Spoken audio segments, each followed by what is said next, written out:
दोन वेगवेगळ्या ठिकाणी मतदार नोंदणी असते, तर अशा वेळेला दोन नावं असलेल्या मतदारांना एकाच ठिकाणच्या नावाची विचारणा करणार असं आयोगानं या ठिकाणी म्हटलेलं आहे आणि एका ठिकाणचं नाव जे आहे ते रद्द केलं जाणार आहे। ही प्रक्रिया निवडणूक आयोगाची सुरूच असते, मात्र दोन नावं असणाऱ्यांना आता एकाच ठिकाणच्या नावाची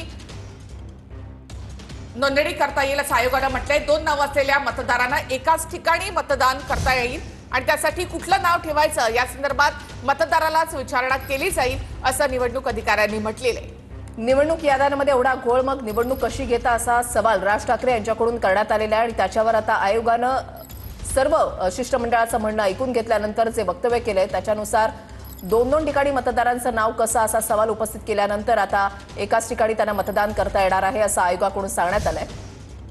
एवढ्या हरकती सुचवल्या आयोगानं प्रतिसाद दिला नाही असं शशिकांत शिंदे यांनी म्हटलेलं आहे। आतापर्यंत एवढ्या हरकती निवडणूक आयोगाकडे सुचवण्यात आलेल्या होत्या, मात्र आयोगानं प्रतिसाद दिला नाही असं शशिकांत शिंदेंनी म्हटलंय।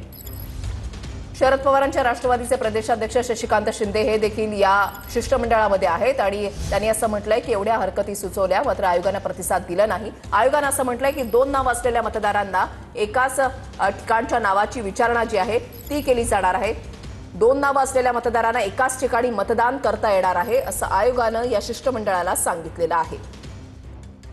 तर दुबार नोंदणी काढण्यासाठी निवडणूक आयोग नक्की काय प्रयत्न करते असा सवाल देखील या ठिकाणी निवडणूक आयोगाला करण्यात आलेला आहे। बिहारमध्ये दुबार नोंदणी काढण्यासाठी म्हणून विशेष मोहीम निवडणूक आयोगानं राबवली, तशी महाराष्ट्रामध्ये का केली जात नाही असा सवाल देखील या निवेदनामध्ये करण्यात आलेला आहे। आणखी काही प्रश्न या ठिकाणी निवडणूक आयोगाला विचारले जात आहेत।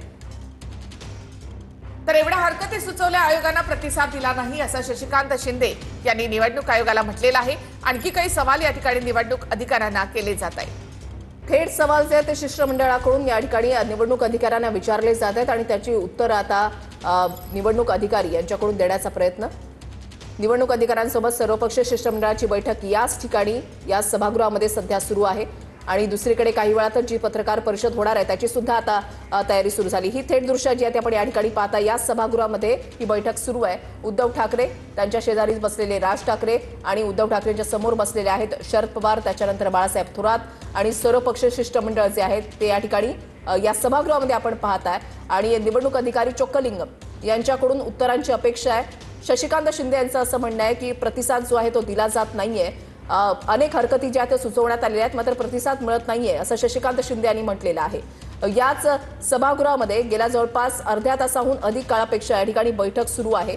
सर्वपक्षीय शिष्टमंडळानं एक बैठक घेतली शिवालयामध्ये आणि एकूणच एक रणनीती जी आहे ती तयार करण्यात आली। निवेदनावर स्वाक्षऱ्या सर्वांच्या घेण्यात आल्या। हे निवेदन उद्धव ठाकरे यांच्याकडून चोक्कलिंगम यांच्याकडे देण्यात आलेलं आहे। त्याच्यानंतर आता थेट सवाल जे ते केले जात आहेत, प्रश्न जे आहेत ते उपस्थित केले जात आहेत आणि अपेक्षा अशी वर्तवली जाते की निवडणूक अधिकाऱ्यांकडून प्रत्येक प्रश्नाची उत्तरं दिली जावी। दुसरीकडे दृश्य आपण पाहताय YB चव्हाण सेंटरमध्ये ज्या ठिकाणी थोड्याच वेळामध्ये सर्वपक्षीय शिष्टमंडळाची महत्त्वपूर्ण पत्रकार परिषद होणार आहे त्या ठिकाणची तयारी पूर्ण झालेली आहे। तिकडे हा बॅनर लावण्यात आलेला आहे। त्या बॅनरवर असं म्हटलेलं आहे की महाविकास आघाडी आणि सहयोगी पक्षांची ही पत्रकार परिषद आणि ही दृश्य जी आहेत हालचाली ज्या आहेत त्या सुरू झालेल्या आहेत। YB चव्हाण सेंटरच्या बाहेरची दृश्य आपण या ठिकाणी पाहताय। दुसऱ्या ठिकाणी आपण पाहतो की निवडणूक अधिकाऱ्यांसोबत सर्वपक्षीय शिष्टमंडळाची ही बैठक सुरू आहे। त्या ठिकाणी निवडणूक अधिकाऱ्यांना काही प्रश्न देखील विचारले जात आहेत। या निवेदनामध्ये काय आहेत काही पॉइंटर्स आपण इथे पाहूयात। तर निवडणूक आयोगाच्या कारभाराबद्दल राजकीय पक्षांपासून ते सामान्य माणसाच्या मनामध्ये खूपच शंका आहे।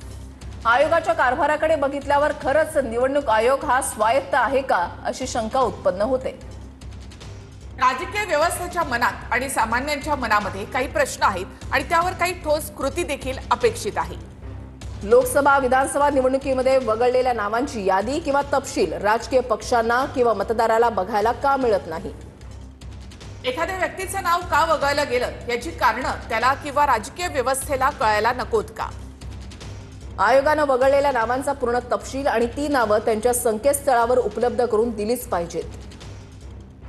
तर सर्वपक्षीय शिष्टमंडळाच्या निवेदनामध्ये या 6 बाबींचा समावेश आहे। त्याचबरोबर मुंबईमध्ये जिथे प्रभाग पद्धत आहे तिथे पण प्रभाग पद्धतच नाही तिथे पण निवडणूक आयोग व्हीव्हीपॅट सुविधा असलेली ईव्हीएम मशीन देऊ शकत नाही का असा सवाल करण्यात आलाय। आमच्याकडून दिल्ली महाराष्ट्र आयोगाला पत्र देण्यात आलेलं आहे असं जयंत पाटील यांनी म्हटलेलं आहे। तर जयंत पाटलांनी आता